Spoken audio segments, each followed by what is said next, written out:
সাবেক আইজিপি বেনজির আহমেদ, তার স্ত্রী ও 2 মেয়ের স্থাবর অস্থাবর মোট 43.5 কোটি টাকার অবৈধ সম্পদের প্রমাণ পেয়েছে দুর্নীতি দমন কমিশন দুদক। এছাড়াও সন্দেহজনক আরও সম্পদের তথ্য উপাত্ত যাচাই করতে বেনজির পরিবারের তথ্য চাওয়া হয়েছে, যা 21 কর্মদিবসের মধ্যে দিতে হবে। মঙ্গলবার বিকেলে সংবাদ সম্মেলনে একথা জানান দুদক সচিব খোরশেদা ইয়াসমিন। এখন জন্ম সনদ দিয়ে খোলো বিকাশ স্টুডেন্ট অ্যাকাউন্ট। নিজের বিকাশ নিজে কর।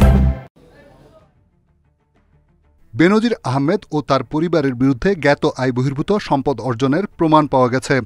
এ বিষয়ে দুদকের অনুসন্ধানকারী দল প্রাথমিকভাবে নিশ্চিত হয়েছে।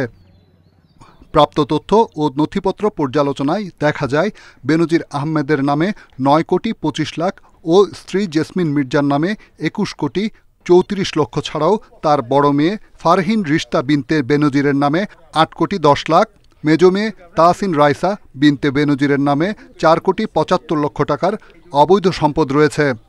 কমিশন আইন 26-1 অনুযায়ী তাদের সম্পদগুলোর স্থাবর অস্থাবর সম্পত্তির বিবরণী দাখিলের জন্য আমাদের কমিশন কর্তৃক একটি সিদ্ধান্ত গৃহীত হয়েছে। সব মিলিয়ে বেনজির পরিবারের মোট 43.5 কোটি টাকার অবৈধ সম্পদ পাওয়া গেছে। এছাড়াও সংশ্লিষ্ট ব্যক্তিদের নামে বেনামে আরও স্থাবর অস্থাবর সম্পদের তথ্য মিলেছে। এই সিদ্ধান্তের পরিপ্রেক্ষিতে তাদের এই সম্পদ বিবরণী দাখিলের জন্য একটি নোটিশ ইতোমধ্যে জারি করা হয়েছে। আগামী 21 কার্যদিবসের মধ্যে নির্ধারিত ছকে সম্পদ বিবরণী দাখিলে ব্যর্থ হলে কিংবা মিথ্যা তথ্য দিলে আইনি ব্যবস্থা নেবে দুদক।